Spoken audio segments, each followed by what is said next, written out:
واقعہ کربلا تاریخ کا دردناک واقعہ ہے۔ یہ اقتدار کی جنگ نہیں تھی، اقدار کی جنگ تھی۔ دو شخصیتوں کی لڑائی نہیں تھی، دو نظریات کا ٹکراؤ تھا۔ یہ حق اور باطل کا معرکہ تھا۔ یزید ظلم کا استعارہ ہے، حسین ابن علی امن کی علامت ہے۔ یزید جبر کا پتلہ ہے، حسین صبر کا پیکر ہے۔ یزید اپنی بدطینت فطرت اور اپنی طبع ناہموار کے باعث دنیا پر ذلت و رسوائی، ظلم، جبر، جور و زیادتی کی علامت بن کے ابھرا، اور حسین ابن علی رضی اللہ تعالی عنہ حق و صداقت کا نشان بن کے ابھرا۔ کربلا کے تپتے ہوئے ریگزار میں حسینی اور یزیدی دو کردار سامنے آتے ہیں۔ اقبال نے کہا تھا، موسیٰ و فرعون و شبیر و یزید، ایند و قوت از حیات آید پدید، زندہ حق از قوت شبیری است، باطل آخر داغ حسرت میری است، سرخ رو عشق غیور از خون او، شوخی ای مصرع از مضمون او، تا قیامت قطع استبداد کر، موج خون او چمن ایجاد کر۔ یزید بہدل کی بیٹی محسون کا ناپاک بیٹا تھا، اور حسین محمد عربی کی بیٹی فاطمہ کا شہزادہ تھا۔ یزید دمشق کے اطراف میں سرجون اور جریر اختل جیسے اوباشوں کے جرمٹ میں پل کے جوان ہوا۔ حسین کے گھر کا دروازہ مسجد نبوی کے اندر کھلتا تھا۔ یزید نشے میں دھت ہو کر کے نمازیں چھوڑ دیتا تھا۔ حسین کی کربلا کے اندر بھی نماز تہجد قضا نہیں ہوئی۔ یزید ظلم کا دوسرا نام ہے، حسین امن کی علامت ہے۔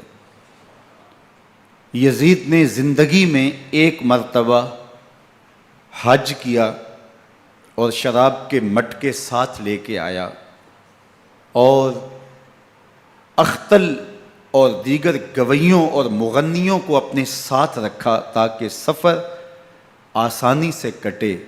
حسین ابن علی نے 25 حج سواری ہونے کے باوجود پیدل کیے۔ یزید حج بیت اللہ کے بعد مدینہ المنورہ آیا اور شراب کی ایک مجلس بپا کی۔ حضرت امام حسین رضی اللہ تعالی عنہ جب وہاں پہنچے تو شراب کی پھیلی ہوئی بدبو کو محسوس کرتے ہوئے فرمایا، یہ بو کیسی ہے؟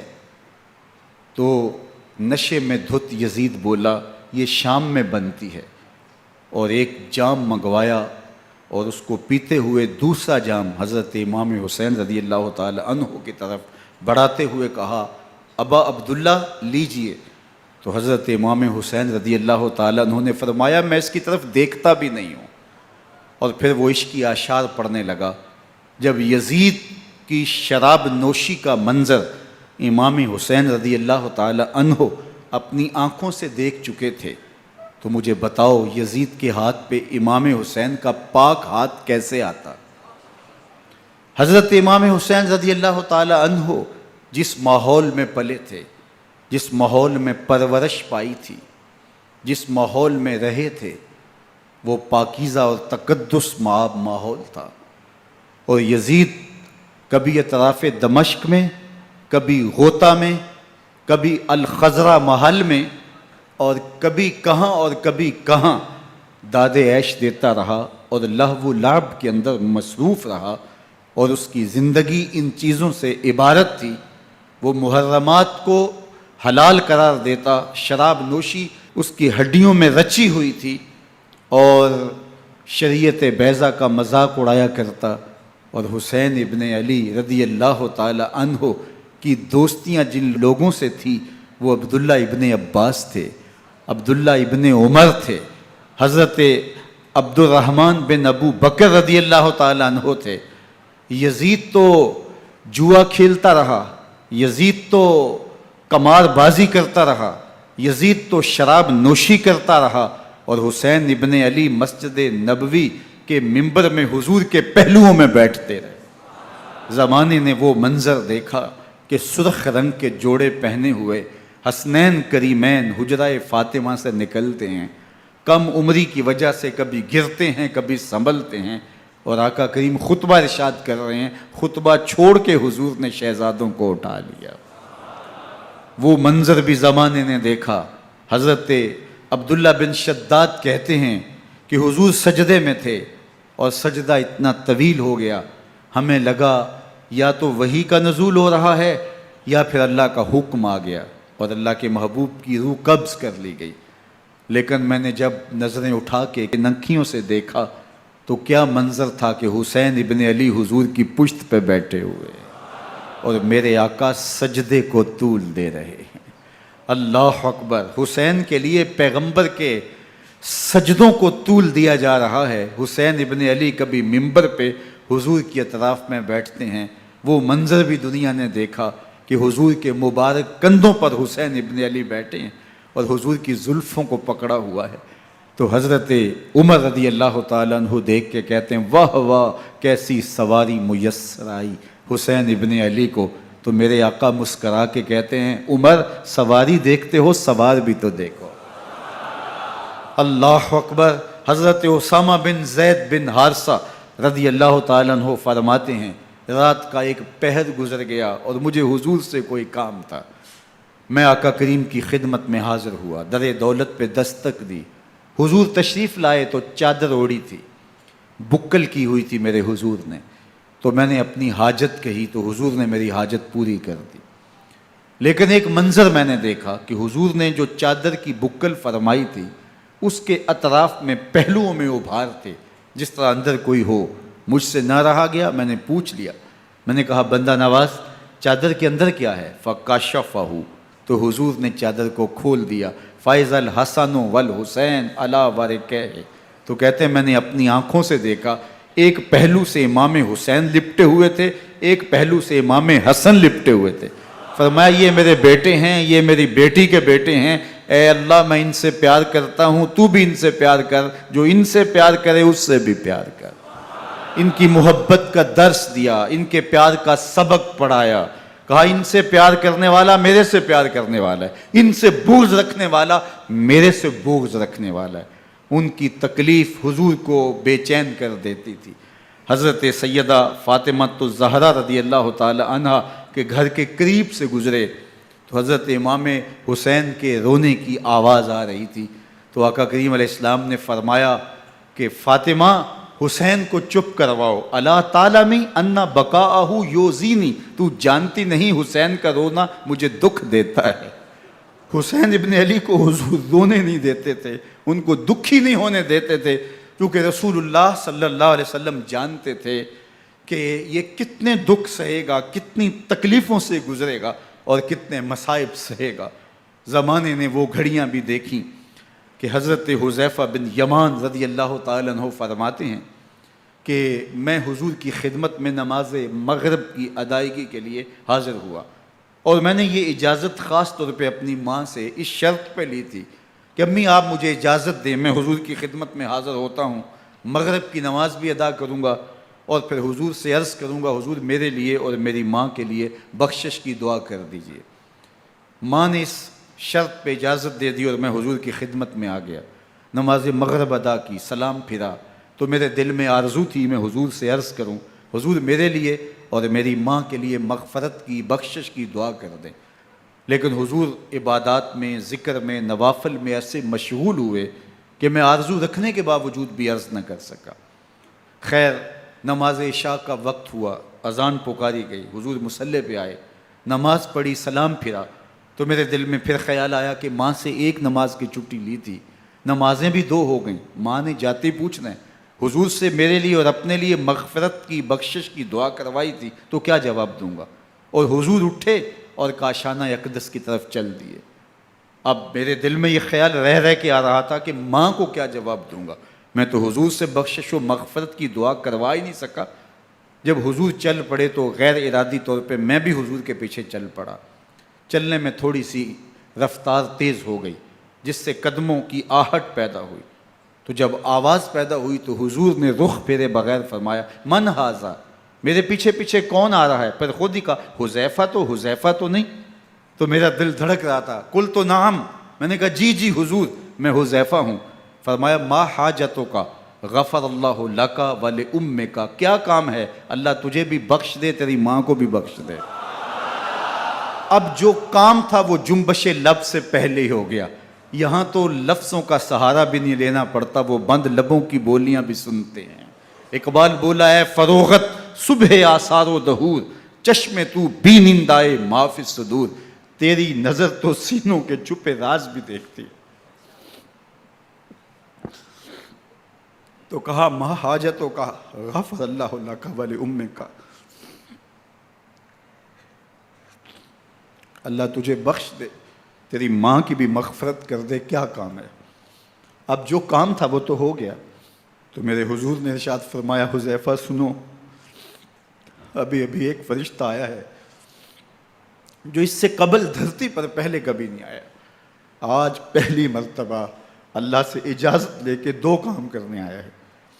ایک تو مجھے سلام کرنے آیا ہے، اور دوسرا خوشخبری دینے آیا ہے کہ آپ کی بیٹی فاطمہ جنتی عورتوں کی سردار ہے، اور حسن اور حسین جنتی جوانوں کے سردار۔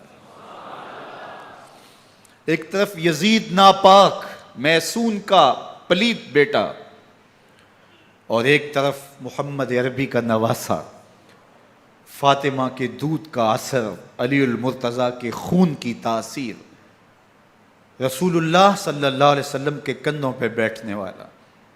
ایک دن حضور نے امام حسین رضی اللہ تعالیٰ عنہ کے ہاتھ پکڑ لیے اور ان کے پاؤں اپنے پاؤں پہ رکھے، اور پھر فرمایا بیٹے آگے بڑھو، اور ان کے پاؤں حضور کی پنڈلیوں پہ آئے۔ پھر کہا بیٹے اور آگے بڑھو، حتیٰ کہ ان کے پاؤں حضور کی رانوں پہ آئے۔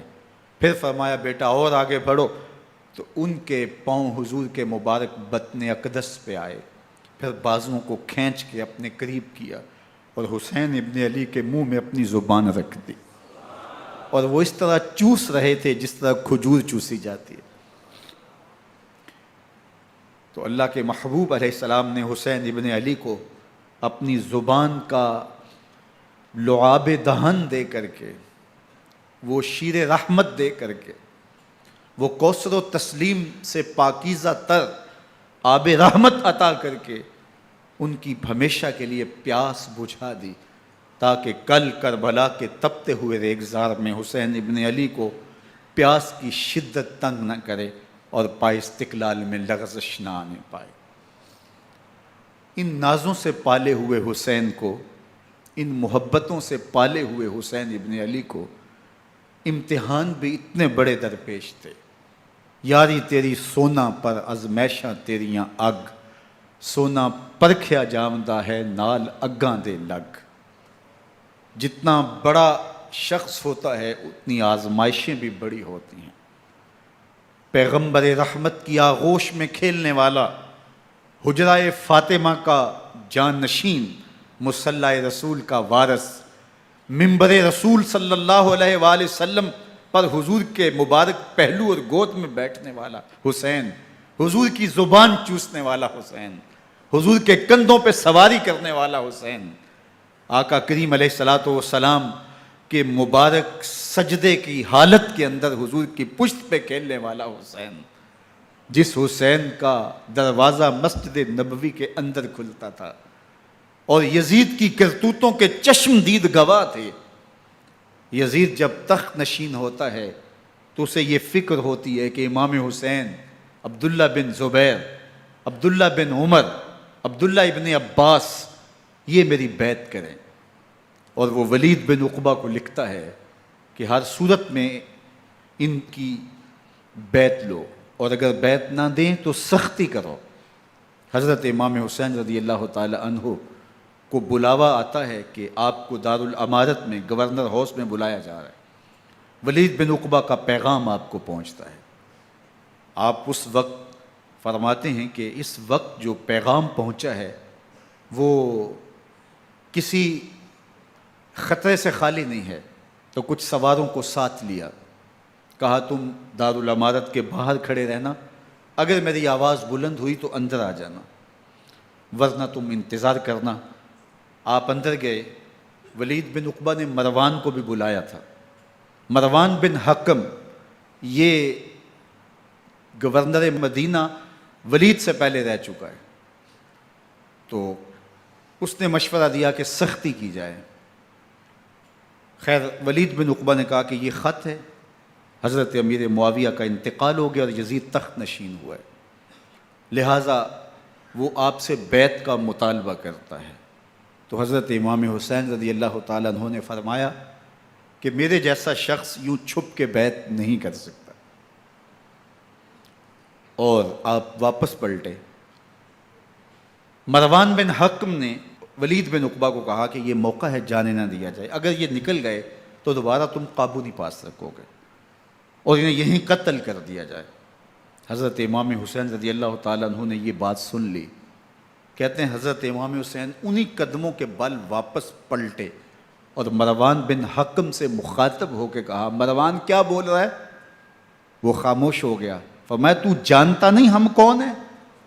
آنا حسین ابن علی ابن ابی طالب، میں حسین ہوں، میں علی کا بیٹا ہوں.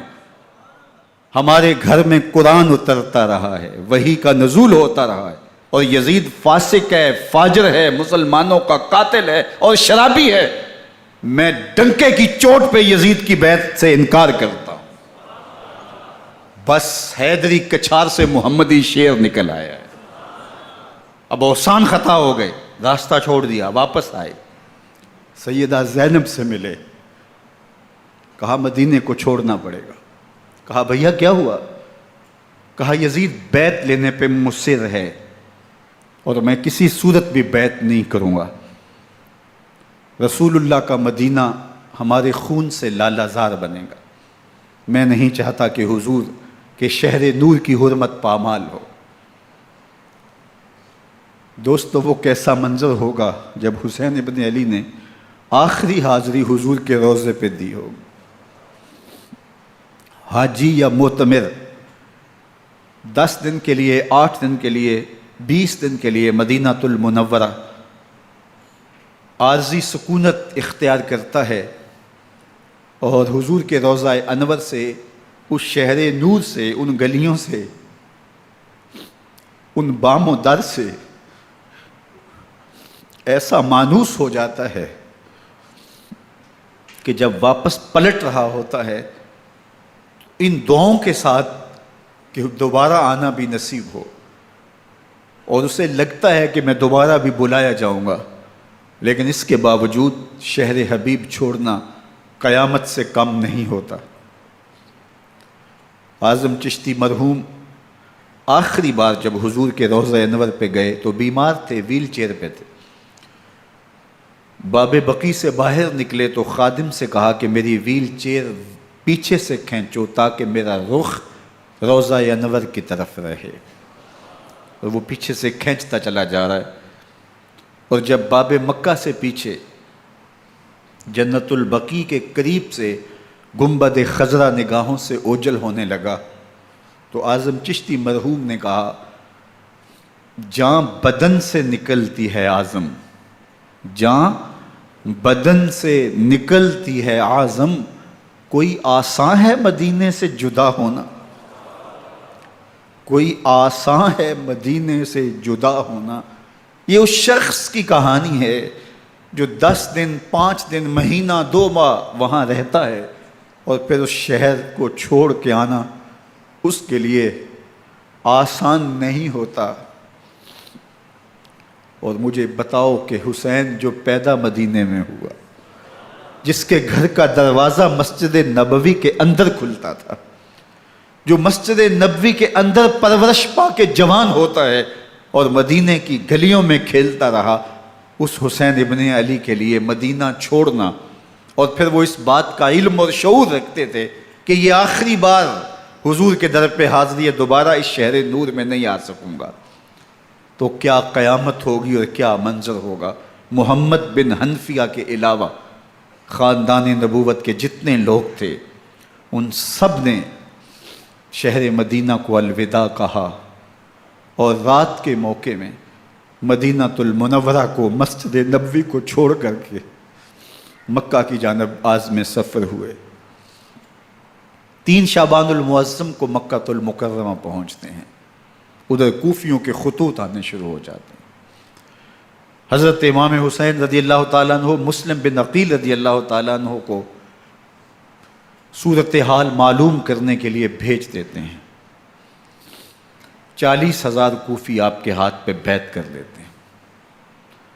ادھر 25 پیدل حج کرنے والے حضرت امام حسین 8 ذی الحج کو احرام باندھتے ہیں، لیکن آپ کو پتہ چلتا ہے کہ حاجیوں کے روپ میں قاتل چھپا دیے گئے، تو آپ اس احرام کو حج کی بجائے عمرے میں بدلتے ہیں اور کوفے کی جانب عازم سفر ہوتے ہیں۔ کائنات والو، ذرا سینے پہ ہاتھ رکھ کے دیکھو کہ یہ کتنا مشکل مرحلہ تھا۔ اس دین کی آبرو کو بچانے کے لیے حضرت امام حسین رضی اللہ تعالیٰ عنہ نے کتنا بڑا قدم اٹھایا۔ آپ کے بہی خواہ، دوست، احباب عبداللہ بن عمر یہ سارے روکتے ہیں۔ عبداللہ بن عباس کہتے ہیں حضرت نہ جائیے، الکوفی لا یوفی، کوفی کبھی وفا نہیں کرتے، آپ کے والد کو وہاں شہید کیا گیا، لیکن آپ ایک فرض کو نبھانے جا رہے ہیں۔ میرے غم گسارو، میرے مہربانوں، نہ روکو مجھ کو جانے دو، مجھے نانے کے دی کی ڈوبتی کشتی بچانے دو، میں جاتا ہوں کہ دنیا پر وفا کا نام رہ جائے، میں رہوں نہ رہوں پر عظمت اسلام رہ جائے۔ میں نہیں جاتا تو نبی کے گھر کی آن جاتی ہے، میں نہیں جاتا تو نبی کے گھر کی آن جاتی ہے، تمہارا دین جاتا ہے، میری غیرت ایمان جاتی ہے۔ حضرت امام حسین یہاں سے چلتے ہیں، ابھی راستے میں ہی پہنچتے ہیں کہ یہ خبر آتی ہے کہ کوفے والوں نے بے وفائی کر دی، حضرت مسلم بن عقیل رضی اللہ تعالیٰ عنہ کو شہید کر دیا گیا، نعمان بن بشیر معزول کر دیے گئے، ابن مرجانہ ابن زیاد وہاں متعین کر دیا گیا جو سخت گیر شخص تھا، اور اس نے لوگوں کو ڈرایا، دھمکایا، اور کوفے کے لوگوں کے دل بدل گئے اور وہ بیتیں توڑنے لگے۔ وہ منظر مسجد کوفہ کا کتنا دلگداز تھا۔ جب امام نماز کے لیے کھڑے ہوئے تو 40,000 لوگ آپ کے پیچھے تھا۔ جب سلام پھیرا اور امام نے دیکھا کہ پیچھے لوگ نہیں ہیں، پھر لوگوں نے اپنے دروازے بھی بند کر لیے۔ رات کی تنہائیاں ہیں اور حضرت مسلم بن عقیل کو کوئی پناہ دینے والا نہیں ہے۔ لوگوں نے دروازے بند کر لیے کہ کہیں ہمارے گھر میں نہ آ جائیں اور ہم مشقت اور حکومتی تشدد کا شکار نہ ہوں۔ کتنا دردناک لمحہ ہے حضرت مسلم بن عقیل رضی اللہ تعالیٰ عنہ پہ، اور پھر حضرت مسلم بن عقیل بے دردی سے شہید کر دیے جاتے ہیں۔ آپ ابھی راستے میں ہیں، یہ ساری کہانی پہنچتی ہے کہ حضرت مسلم شہید کر دیے گئے اور بے دردی سے شہید کر دیے گئے۔ وہ جنہوں نے خط لکھے تھے کہ ہم آپ کے ساتھ ہیں اور ہم منتظر ہیں، چشم برا ہیں، آپ کے قدموں کی چاپ سننے کے لیے بےتاب ہیں، آج انہوں نے بیتیں توڑ دی۔ 40,000 کوفی منحرف ہو گئے۔ مسجد کوفہ کا وہ منظر کس قدر روح کو تڑپا دینے والا تھا۔ ہم پچھلے سال عصر اور مغرب کے درمیان جب کوفہ پہنچے تو سورج ڈوبنے کے قریب تھا۔ میں نے اپنی زندگی میں اتنا اداس موسم کہیں نہیں دیکھا جتنا اداس موسم کوفے میں دیکھا۔ ایسے لگتا تھا جس طرح کوفے کی آب و ہوا آج بھی شرمندہ ہے۔ جو مسلم بن عقیل اور خاندان نبوت کے ساتھ اہل کوفہ نے کیا، حضرت امام حسین رضی اللہ تعالیٰ عنہ کو ان کے بہی خواہوں نے، اعزاء نے، اقربا نے، دوستوں نے، آوان و انصار نے، ساتھیوں نے کہا کہ حضرت حالات یکسر تبدیل ہو گئے، اب ہمیں مراجعت کر جانی چاہیے، واپس پلٹ جانا چاہیے۔ تو حضرت امام حسین کافی سوچ بچار میں رہے، پھر اس کے بعد آپ نے فیصلہ کیا کہ ہم آگے بڑھیں گے۔ دوستوں نے کہا کہ حضرت اگر آپ آگے بڑھیں گے تو ہمیں لگتا ہے کہ وہ آپ کے ساتھ سلوک اچھا نہیں کریں گے اور آپ بچوں کے سامنے پیاسے شہید کر دیے جائیں گے۔ تو حضرت امام حسین رضی اللہ تعالیٰ عنہ نے وہاں ایک خطبہ ارشاد فرمایا کہ لوگو تم جو مجھے بتا رہے ہو مجھے اچھی طرح معلوم ہے، جو تم مجھے منظر پیش کر رہے ہو وہ میری نگاہوں میں ہے، اور جو کچھ ہونے والا ہے چشم تصور وہ منظر دیکھ رہی ہے۔ چونکہ حضرت امام حسین رضی اللہ تعالیٰ عنہ کی شہادت کی خبر حضرت امام حسین کے پیدا ہوتے ہی خاندان نبوت میں عام تھی۔ حضور علیہ الصلوۃ والسلام کو یہ بات جبریل امین نے آ کے بتائی تھی جب حسین ابن علی کے ساتھ حضور محبت کا اظہار کر رہے تھے، تو یہ جبریل امین نے آ کے کہا تھا حضور آپ کا یہ بیٹا ارض طف میں شہید کر دیا جائے گا، اور کربلا کی مٹی لا کے حضور کو دی اور ام سلمہ کو حضور نے عطا کر دی۔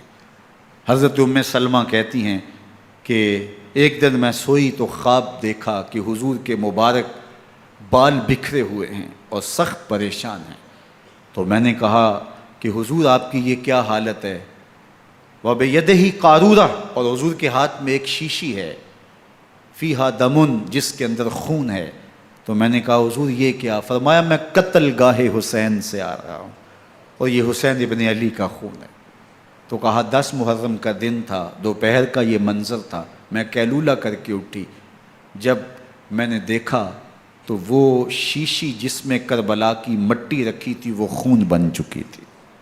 تو یہ خبر پہلے دی گئی تھی، یہ بتا دیا گیا تھا۔ فرمایا میرے دوستو جو تم مجھے بتاتے ہو میں اس سے بے خبر نہیں ہوں، یہ سب کچھ ہونے والا ہے، لیکن اس کے باوجود میں کیوں جا رہا ہوں؟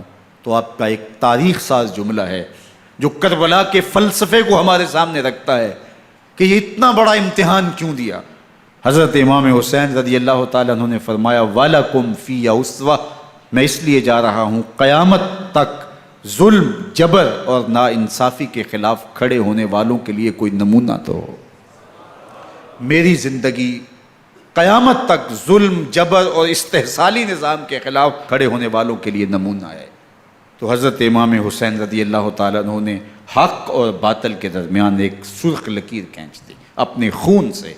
اب حق اور باطل کا امتیاز کرنا مشکل نہیں ہے، کوئی باطل پہ اڑا رہے تو الگ بات ہے، لیکن امتیاز کرنا مشکل نہیں ہے۔ حدود بالکل واضح کر دیں۔ اقبال نے یہاں کتنی خوبصورتی کے ساتھ اس مضمون کو نبھایا۔ سرخ رو عشق غیور از خون او، شوخی این مصر از مضمون او، تا قیامت قطع استبداد کر، موج خون او چمن ایجاد کر۔ ایک جہاں آباد کر دیا، حق اور باطل کی راہیں اجال دی۔ اب لوگوں کو یزید کا چہرہ پہچاننے میں دیر نہیں لگتی، وقت کے ہر یزید کا چہرہ آسانی سے پہچانا جا سکتا ہے۔ یہ معرفت زمانے کو کروائی کس نے؟ حسین ابن علی نے کروائی رضی اللہ تعالی عنہ۔ تو حضرت امام حسین نے فرمایا کہ جو میرے ساتھ ہونے والا ہے میں اچھی طرح جانتا ہوں، لیکن میں اس کے باوجود آگے بڑھوں گا۔ پھر بڑھے اور کربلا میں جا کے خیمہ زن ہو گئے۔ 7 محرم کو پانی بند کر دیا گیا، پانی بند ہوا تو کھانا بھی میسر نہیں تھا، لیکن ذکر پانی کا ہوتا ہے اس لیے کہ کھانے کے بغیر انسان کئی دن کاٹ لیتا ہے، لیکن پانی کے بغیر گزر نہیں ہوتی۔ تو فرات کی نہر سامنے اپنی موجوں کے ساتھ چمک رہی ہے، لیکن ایک قطرہ آب بھی آل رسول کو نہیں دیا جا رہا۔ کائنات کے اندر ایسے انوکھے امتحان بھی ہوتے ہیں۔ وارث ہوں ساقی کوثر کے، مالک ہوں حوض کوثر کے، اور بیٹے ہوں ساقی کوثر کے، اور آج ایک بوند پانی کی بھی میسر نہ ہو۔ صبر کا امتحان ہے، عزیمت کا امتحان ہے۔ حضرت امام حسین رضی اللہ تعالیٰ عنہ خیمہ زن ہو گئے۔ 3 دن تک پانی بند رہتا ہے، 9 محرم کو رات کی تنہائی میں حملہ آور ہونا چاہتے ہیں، لیکن آپ نے کہا کہ ہمیں اللہ کے حضور عبادت اور ذکر کے لیے وقت دیا جائے۔ ساری رات ذکر میں گزرتی ہے، عبادات میں گزرتی ہیں۔ رات کے اندھیرے میں آپ چراغ بجھا دیتے ہیں۔ آوان و انصار کو کہتے ہیں کہ ان کی دشمنی میرے ساتھ ہے، انہیں میرا خون چاہیے، اگر تم رات کی تاریکی میں نکل جاؤ تو میں تم سے کوئی مواخذہ نہیں کروں گا، اور یہ بھی تمہارا پیچھا نہیں کریں گے، اس لیے کہ ان کا مطلوب تم نہیں ہو، ان کا مطلوب میں ہوں۔ جب چراغ جلایا تو کوئی بھی نہیں گیا۔ مسلم بن نوسجہ کھڑے ہو کے کہتے ہیں حضرت اگر ہمارے بدن کو 70 بار کاٹا جائے اور جلایا جائے اور ہواؤں میں اڑا دیا جائے پھر بھی آپ کا ساتھ نہیں چھوڑیں گے۔ 70 سال کے بوڑھے ہیں حبیب بن مظاہر، کہتے ہیں حضرت آپ کو چھوڑ کے جائیں کہاں، آپ کو چھوڑ کے جائیں کہاں؟ کوئی ساتھ چھوڑنے کے لیے تیار نہیں ہے۔ پیاس ہے، سخت گرمی ہے، کربلا کا ماحول ہے، 72 افراد اور خاندان کی خواتین میدان کربلا میں خیمہ زن ہیں۔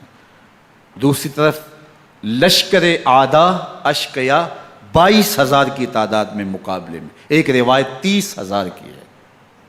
ان صرف 72 پیاسے لوگوں کے لیے اتنے لوگوں کو جمع کرنے کا مقصد خوف زدہ کرنا تھا۔ شرط ہے کہ یا یزید کی بیعت کر لیں، محاصرے توڑ دیں گے، پانی دستیاب ہوگا، اعزاز و اکرام سے نوازا جائے گا، خزانوں کے منہ کھول دیے جائیں گے۔ لیکن حسین ابن علی کہتے تھے سب کچھ لٹ جائے گا، باطل کے ہاتھ پہ ہاتھ نہیں رکھوں گا۔ اللہ اکبر۔ اب صبح طلوع ہوتی ہے، عاشور کا دن چڑھتا ہے، سورج اپنی پوری تمازت کے ساتھ گرمی برسا رہا ہے۔ آج خاندان نبوت کا امتحان زمانے نے دیکھنا ہے۔ رسول اللہ کا لعاب چوسنے والا اس کے صبر کا آج امتحان ہے۔ حضور کے کندھوں پہ کھیلنے والے حسین کا آج امتحان ہے۔ اللہ اکبر۔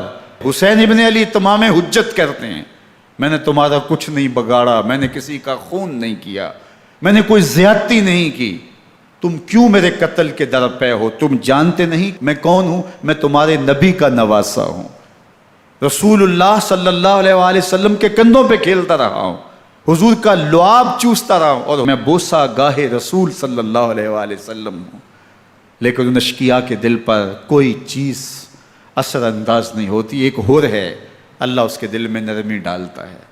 پہلے تو امام حسین کو گھیر کے لے کر کے آتا ہے، لیکن بعد میں وہ قافلہ یزید سے قافلہ حسین کی طرف آ جاتا ہے۔ امام حسین فرماتے ہیں تو دنیا میں بھی ہور ہے، آخرت میں بھی ہور ہے، آزادی مل جاتی ہے۔ باقی 22,000 کا لشکر جرار امام حسین کے قتل کے در پہ ہے۔ پھر تاریخ نے خاندان نبوت کا وہ انوکھا امتحان دیکھا۔ حضرت امام حسین کے بچے بالخصوص خواتین پیاس کی شدت میں حلق خشک ہیں۔ حضرت سکینہ تڑپ کے اپنے باپ سے کہتی ہیں کہ مجھے 6 ماہ کے علی اصغر کی پیاس نہیں دیکھی جا رہی۔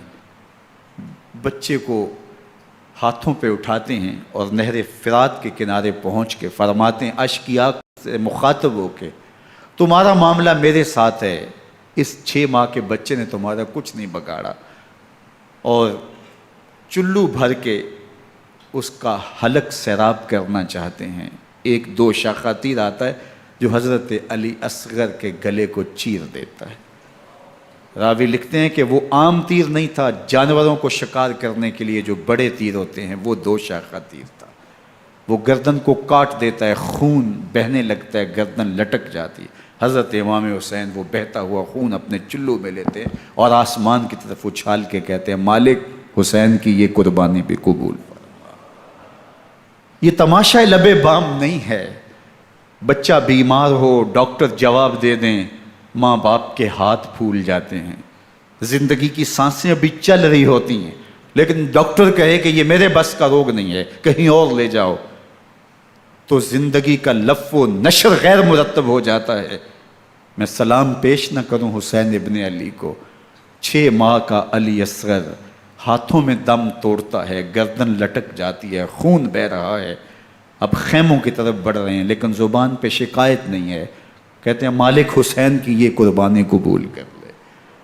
اب خیموں کی طرف آنا، شہر بانوں ام رباب سیدہ زینب حضرت سکینہ سلام اللہ علیہا کا سامنا کوئی آسان کام نہیں تھا، لیکن حسین ابن علی آتے ہیں، شہزادے کو یہاں خیموں کے قریب رکھ کے کہتے ہیں کہ یہ حوض کوثر سے سیراب ہو گیا ہے۔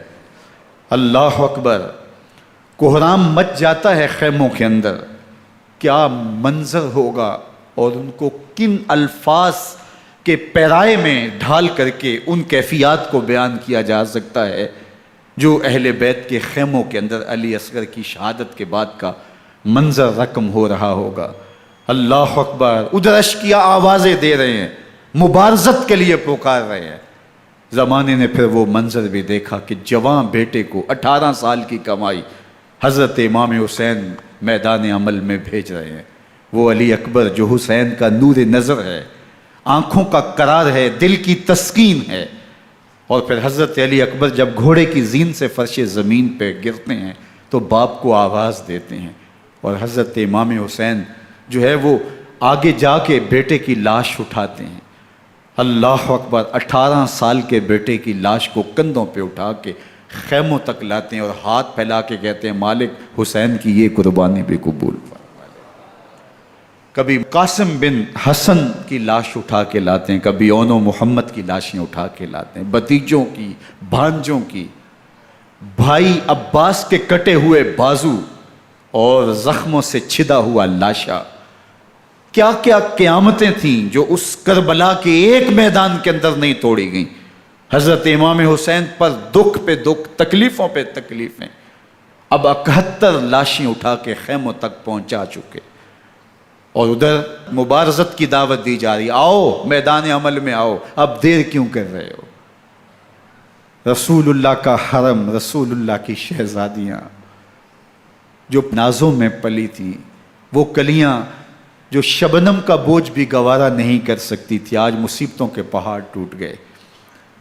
حضرت امام حسین کبھی شہربانوں کو، کبھی ام رباب کو دلاسا دیتے ہیں، کبھی حضرت زینب کو کہتے ہیں۔ حضرت زینب کربلا کے اس میدان کے اندر بڑے حوصلے کے ساتھ اپنے بھائی کے ساتھ کھڑی رہی، اپنے 2 بیٹے راہ خدا میں پیش کیے، ان کی لاشیں وصول کیں، لیکن زینب جس جرأت کے ساتھ، جس پامردی کے ساتھ اس سارے منظر کو حوصلے کے ساتھ سہتی رہی، وہ یقیناً حوصلہ سیدہ زینب سلام اللہ علیہا کا ہی ہے۔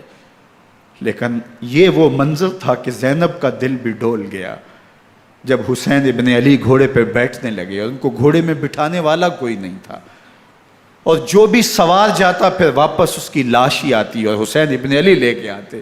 آج حسین ابن علی جا رہے ہیں، زندگی کا سارا سرمایہ لٹ رہا ہے، حضرت زینب سلام اللہ علیہا سنبھل نہیں رہی۔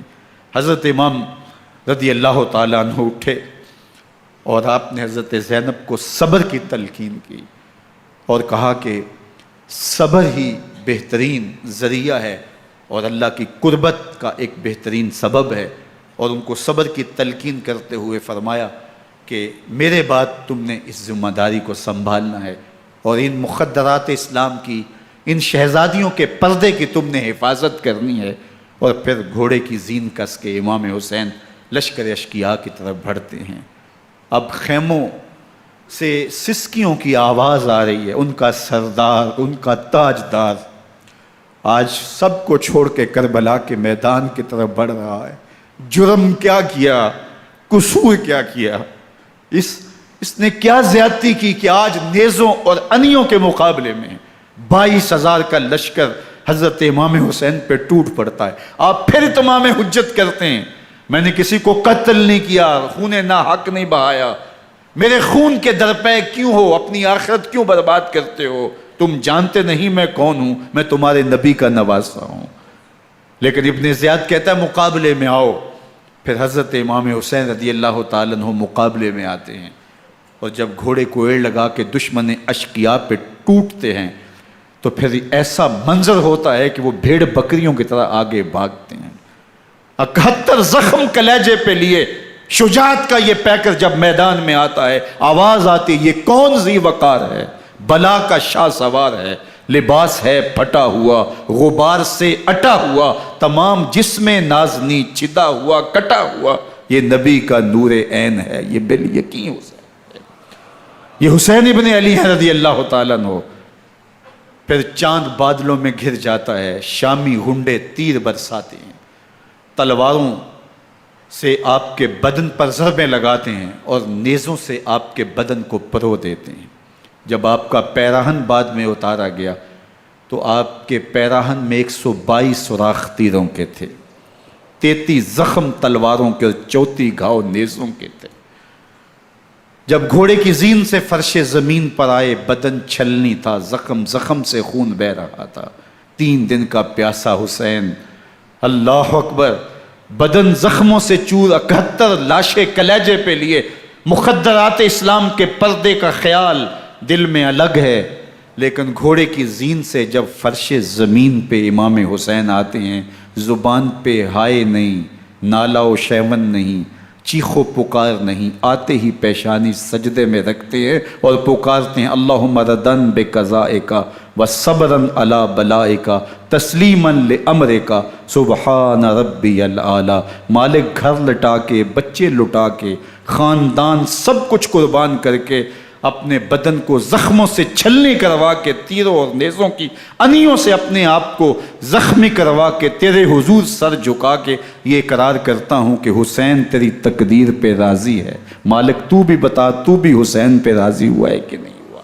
آواز آ رہی ہے، اس پیاسے پر علی شیر خدا کو ناز ہے، اس نواسے پر محمد مصطفیٰ کو ناز ہے، اوروں نے بھی سجدے کیے پر اس کا عجب انداز ہے، اس نے وہ سجدہ کیا جس پر خدا کو ناز ہے۔ حسین ابن علی رضی اللہ تعالیٰ عنہ کا سر انور دستے قاتل نے تب کاٹا جب وہ سجدے میں جھکا ہوا تھا۔ یزید نے کہا میں بیعت لوں گا، امام حسین نے کہا کبھی بھی نہیں دوں گا، یہ سر کٹ سکتا ہے جھک نہیں سکتا۔ سر کاٹ کے نیزے کی نوک پہ چڑھا دیا گیا اور یہ اس بات کا اعلان تھا کہ ہم جیت گئے اور حسینی ہار گئے، اور لشکر یزید میں غوغا مچ گیا، نقارے بجنے لگے کہ ہم جیت گئے، دیکھو امام حسین شہید کر دیے گئے، اور سر کاٹ کے نیزے کی نوک پہ چڑھایا گیا۔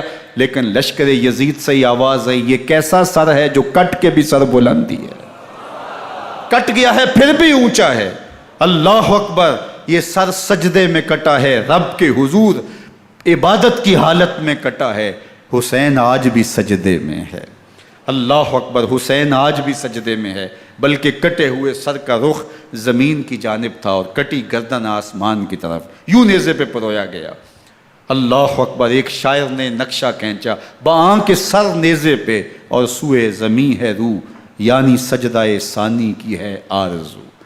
رکعت کے 2 سجدے ہوتے ہیں، ابھی ایک سجدہ ہوا تھا کہ دست قاتل نے سر کاٹ دیا، کہا حسین کی پیشانی میں دوسرے سجدے کی تمنا مچل رہی ہے۔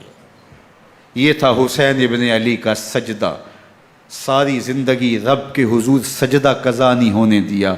آج پانی نہیں ہے، اللہ اکبر، آج تیمم کر لیتے ہیں، آج اپنے خون کو اوڑھ کر کے حسین نے اپنی پیشانی اپنے مالک کے حضور جھکا کر کے عظیمت کی وہ انوکھی داستان رقم کر دی کہ صدیاں گزرنے کے باوجود بھی ان کی یادوں کے چراغ روشن ہیں۔ جب حضرت امام حسین اور دوسرے آیان و انصار کو شہید کر دیا گیا تو ان کے سر نیزوں کی نوک پہ چڑھا دیے گئے، حضرت امام حسین کا کٹا ہوا سر اور باقی 71 افراد کے کٹے ہوئے سر نیزوں کی نوک پہ، اور 10 سواروں کو ابن سعد نے کہا کہ ان کو رون دو، اور گھوڑوں کی ٹاپوں تلے حضرت امام حسین رضی اللہ تعالیٰ عنہ اور ان کے آوان و انصار کو جو ہے وہ روندا گیا، حتیٰ کہ ان کی استخوان مبارک، ان کی ہڈیاں بھی چور چور ہو گئیں۔ روننے سے قبل ان کا لباس اتار لیا، ان کے کپڑے اتار لیے گئے۔ اللہ اکبر، کیسی دردناک گھڑیاں تھیں۔ یزید کا صرف یہی بد کرداری کا مرحلہ نہیں تھا، اس کربلا کے صحرا کے اندر یزید نے جس طرح امام حسین رضی اللہ تعالیٰ عنہ کو شہید کیا اور حضرت امام حسین کے خاندان کو شہید کیا، جب مدینہ المنورہ پر یزید نے مسلم بن عقبہ کو مقرر کیا، جس کو بزرگوں نے مصرب بن عقبہ کہا ہے، تو اس کو کہا 3 دن تک مدینے کا حرم تمہارے لیے حلال ہوگا، جو چاہو تم کرنا، اور شامی فوجوں کو اجازت ہوگی۔ تو وہاں بھی انہوں نے 10,000 تابعین اور 700 صحابہ کو شہید کیا۔ حضرت ابو سعید خدری رضی اللہ تعالیٰ عنہ گھر سے باہر نکلے، کافی بوڑھے ہو چکے تھے، تو انہوں نے حضرت ابو سعید خدری کو پکڑ لیا، کہا تم کون ہو؟ کہا مجھے ابو سعید خدری کہتے ہیں۔ تو کہا ہاں تمہارا نام سنا ہے، اور داڑھی سے پکڑ کے کھینچا اور کہا کہ ہے تمہارے پاس جو ہمیں دو؟ تو کہا کہ میرے پاس تو کچھ بھی نہیں، میں تو فقیر آدمی ہوں۔ تو ان کے گھر ان کو لے گئے، تو 2 کبوتر رکھے تھے حضرت ابو سعید خدری نے، تو وہ کبوتر لوٹ کے لے گئے۔ اللہ اکبر۔ حضرت ابن سنان رضی اللہ تعالیٰ عنہ کو، جو حضور کے علم بردار تھے فتح مکہ کے دن، ان کو ستو پہلے پلائے اور پھر ان کی گردن کاٹی گئی، اور کہا یہ ہے وہ ستو جو تم زندگی میں آخری بار پیو گے۔ ایک گھر میں داخل ہوئی شامی فوج، تو ایک خاتون کے ابھی ابھی بچہ پیدا ہوا تھا، اور قابلہ نے، دائیہ نے، وہ بچہ ماں کی چھاتی پہ لٹایا، اور وہ ماں کا پہلا دودھ پی رہا تھا۔ تو یہ جا کے کہنے لگے نکالو تمہارے پاس جو کچھ ہے۔ تو اس خاتون نے کہا تم جانتے ہو یہ بچہ کون ہے؟ تو انہوں نے کہا ہم نہیں جانتے۔ کہا یہ حضرت ابن ابی کبشہ انماری رضی اللہ تعالیٰ عنہ کا بچہ ہے، اور یہ وہ صحابی ہیں کہ جو بیت الشجرہ کے موقع پہ حضور کے ہاتھ پہ بیعت کرتے ہیں۔ انہوں نے اس چیز کا لحاظ نہ کیا کہ جو کچھ ہے وہ ہمیں دو ورنہ تیرے بچے کو نہیں چھوڑیں گے۔ تو ماں بچے سے مخاطب ہو کے کہتی ہے، ابھی بچہ پیدا ہوا ہے اور ماں سے پہلا دودھ پی رہا ہے، کہ بیٹے اگر میرے پاس کچھ ہوتا، وہ قیمتی سے قیمتی چیز بھی ہوتی، تیری جان کے لیے قربان کرتی، لیکن اس وقت میرے پاس کچھ ہے نہیں۔ تو ایک شکی آگے بڑھا اور بچے کو ایک ٹانگ سے پکڑ کے کھینچ کے دیوار کے ساتھ پٹک کے مارا، جس سے دماغ کا بھیجا نکل گیا۔ کیا کیا زیادتیاں نہیں کی۔ 700 صحابہ حرہ کے واقعہ میں شہید کیے یزید نے، اور 10,000 تابعین شہید کیے۔ مسجد نبوی میں ممبر رسول کے ساتھ گھوڑے باندھے، اور وہ ممبر رسول اور مصلی رسول کے قریب لید کرتے رہے۔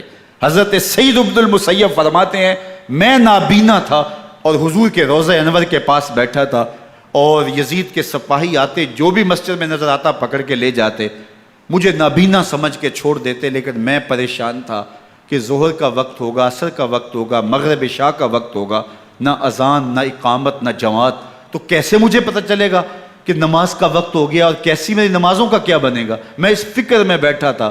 لم ازل اسمع الاذان والاقامت من قبر رسول اللہ صلی اللہ علیہ وآلہ وسلم۔ فرماتے ہیں جب بھی پھر نماز کا وقت آیا، گنبد خضرا سے اذان کی بھی آواز آئی، اقامت کی بھی آواز آئی۔ 3 دن تک مسجد نبوی کے اندر گھوڑے بندے رہے، اور مدینہ کی حرمت پامال کی۔ مدینہ کے گھروں کے اندر یہ بدکماش داخل ہوئے، اور جو بدکاریاں انہوں نے کی کلیجہ منہ کو آتا ہے۔ 1002 شیزائیں ان بدکاروں کی بدکاریوں کی وجہ سے کنواری حالت کے اندر حاملہ ہوئی۔ 3 دن تک مدینے کا حرم انہوں نے پامال کیا، اور پھر مکہ المکرمہ میں کعبۃ اللہ پر گولے برسائے، اور کعبہ کا غلاف جل گیا۔ وہ تو یزید مر گیا، اور حضرت عبداللہ ابن زبیر رضی اللہ تعالیٰ عنہ نے اپنی خلافت کا اعلان کیا۔ یزید کے یہ کرتوت تھے، ادھر اہل مدینہ کو ستایا، ادھر اہل مکہ کو ستایا، اور رسول اللہ صلی اللہ علیہ وسلم کے خانوادے کی بے حرمتی اور توہین کی۔ نہ صرف انہیں قتل کیا گیا، ان کی لاشوں پہ گھوڑے دوڑائے۔ ابن سعد اور شمر جو ہے وہ خیموں میں داخل ہوا، اور مخدرات اسلام کی چادریں چھیننے کی کوشش کی۔ حضرت زینب سلام اللہ علیہ نے مخاطب ہو کے کہا ہمارے چہرے کے رکھوالے چلے گئے ہیں، ظالم تو خیال نہیں کرتا ہم رسول اللہ کی بیٹیاں ہیں۔ حضرت شہربانو، حضرت زین العابدین اور حضرت زینب سلام اللہ علیہ، ان تینوں کو ایک اونٹ پہ باندھا گیا، اور باقی اونٹوں پہ باقی سادات کو، حضور کی شہزادیوں کو باندھا گیا، رسیوں میں جکڑا گیا، اور اونٹوں پہ باندھ کر کے کوفے کی جانب آگے آگے شہیدوں کے سر چل رہے ہیں، اور پیچھے یہ قافلہ چل رہا ہے۔ اور جب یہ قافلہ وہاں سے گزرا جہاں لاشیں پڑی تھیں، امام زین العابدین 14 سال کے تھے اور بیمار تھے، اور ان کا حوصلہ نہ ہوا، وہاں غشی ان کے اوپر آنے لگی، اور وہ منظر ابن کثیر نے، باقی لوگوں سب نے لکھا ہے کہ پھر جب ان کی یہ حالت ہوئی تو پھر سیدہ زینب سلام اللہ علیہ، جنہوں نے ابھی تک بڑے حوصلے کے ساتھ ساری مشکلات کا مقابلہ کیا تھا، اب ان کے بندھن ٹوٹ گئے اور آنکھوں سے آنسو بہنے لگے، اور سیدہ زینب نے امام حسین رضی اللہ تعالیٰ عنہ کی لاش پہ کھڑے ہو کے، اور وہ روندی ہوئی لاش، ٹوٹی ہوئی ہڈیاں، اور وہ برینا بدن، کٹا ہوا سر نیزے کی نوک پہ، اور لاش یہ پڑی ہے، تو حضرت سیدہ زینب نے مدینے کی طرف منہ کر کے جو ہے وہ حضور سے فریاد کی، یا محمد آہو، یا محمد آہو، ھذا حسین بالآراء مزمل بالدماء، یا محمد آہو بناتوں کا سبایا۔ یا رسول اللہ، اے پیارے آقا، یا جد آہو، اے ہمارے نانا محترم، یہ دیکھیے آپ کا حسین پڑا ہوا ہے، بدن سے کپڑے اتار لیے گئے، خاک ہوائیں اڑا رہی ہیں، اور اس کے اوپر چادر جو ہے وہ مٹی کی پڑ گئی ہے۔ حضور آپ کی اولاد کاٹ دی گئی، اور پھر کہا بناتوں کا سبایا، حضور دیکھیے آپ کی بیٹیوں کے ہاتھ باندھ دیے گئے ہیں، اونٹوں پہ کس دیا گیا ہے، سر شہیدہ آگے آگے چل رہے ہیں، اور حضرت سیدنا امام حسین کا آگے آگے سر ہے۔ راستے کے اندر ایک جگہ آئی، رات گزری اور ان کو اتارا گیا۔ رات کا موقع تھا، ایک خاتون آئی اور اس نے کوئی کھانا پیش کیا ان کو، اور کہا کہ میں کسی زمانے میں حضرت سیدہ فاطمہ زہرا کی نوکری کیا کرتی تھی، ان کی لونڈی تھی، ان کی کنیز تھی، اور آج مجھے پتہ چلا کہ آپ لوگ گزر رہے ہیں، تو میں نے کہا کہ میں اپنی مخدومہ کے خاندان کی خدمت کروں۔ اور پھر اس نے کہا کہ اس وقت سیدہ کی گود میں ایک 6-7 ماہ کی بچی تھی جس کو زینب کہا کرتے تھے، تو سیدہ زینب نے کہا کہ اماں اگر پہچانتی ہو تو وہ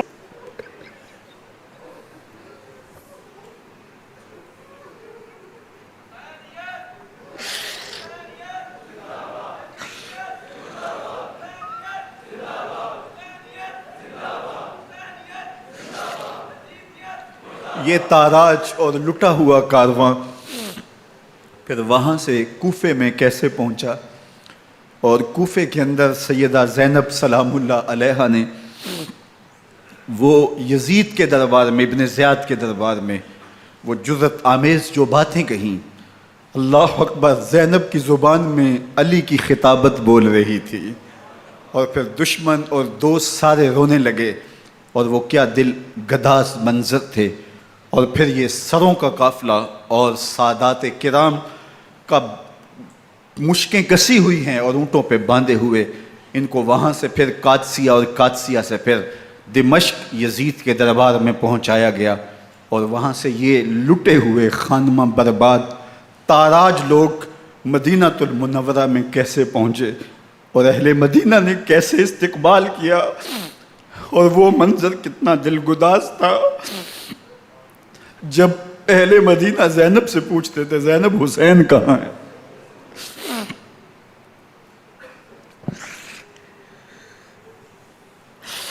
بے مروت بے وفا تیرا بھی کیا افسانہ ہے، جس نے اپنی ہی شمع کو گل کیا تو وہ پروانہ ہے۔ اپنے پیغمبر کے شہزادوں کو اور اپنے پیغمبر کی شہزادیوں کو جو دکھ اس امت نے دیے، یہ کائنات کی ایک انوکھی داستان ہے۔ اللہ ہمیں اسوہ شبیری پہ عمل کی توفیق عطا کرے اور ان کے نقوش پاک کی برکتیں دے، اہل بیت کی محبت ہماری روحوں میں جذب کر دے، اور جس عظیمت کے ساتھ، جس حوصلے کے ساتھ انہوں نے دکھوں کو جھیلا، جو دہکتی آگ کے شعلوں پہ سویا وہ حسین، جو جواں بیٹے کی میت پر نہ رویا وہ حسین، جس نے سب کچھ کھو کے کچھ نہ کھویا وہ حسین، مرتبہ اسلام کا جس نے دوبالا کر دیا، خون نے جس کے دو عالم میں اجالا کر دیا، جو کہ سوزے غم کو سانچے میں خوشی کے ڈھال کے، مسکرایا موت کی آنکھوں میں آنکھیں ڈال کے۔ اے حسین ابن علی تم پر سلام، نازش آل نبی تم پر سلام۔ ذرا میرے ساتھ یہ پڑھ لیجئے، اے حسین ابن علی تم پر سلام، نازش آل نبی تم پر سلام، تم پہ لاکھوں رحمتیں لاکھوں سلام، اے شہیدان محبت کے امام، لالا گوں لالا بدن لالا کفن، اے چمن اندر چمن، زندگی ہی زندگی تیری حیات، اے حیات اندر حیات اندر حیات، افتخار ملت بیضا ہے تو، رب کعبہ کی قسم یکتا ہے تو، فخر کا دل میں دریچہ باز کرنا چاہیے، جن کا تو آقا ہے ان کو ناز کرنا چاہیے۔ وآخر دعوانا ان الحمد للہ۔